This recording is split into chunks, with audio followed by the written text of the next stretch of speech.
cười em quá trời ơi.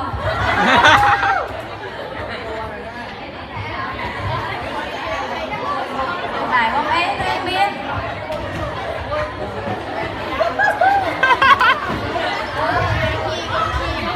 Ủa, hai đứa gì vậy vậy? Ngồi đây, ngồi đây.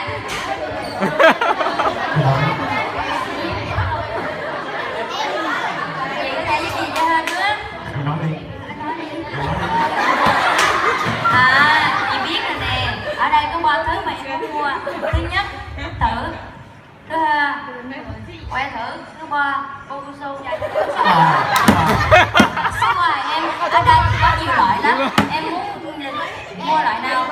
Là một siêu dẻo và siêu dai.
Mà em chú ý mặt trong hay mặt ngoài của cô Xuân nha.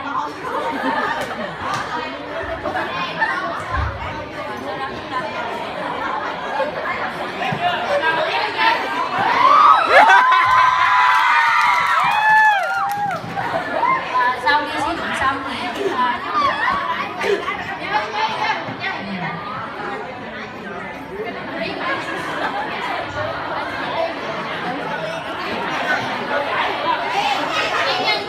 và sau khi mà em sử dụng xong thì chúng ta nên thét nút lại và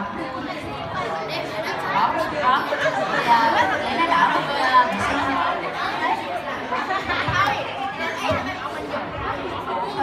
Lấy cho em hộp ạ.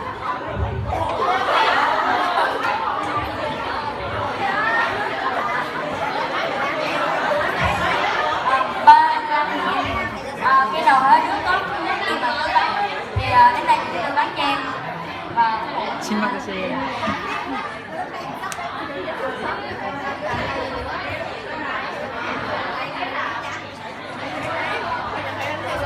Bọn trẻ này đã bị biết việc sử dụng Bogoso khi quan hệ tình dục là một điều tuyệt vời.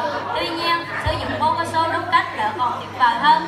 Bogoso không chỉ có tác dụng tránh thai mà còn ngăn ngừa một số bệnh lây qua đường tình dục.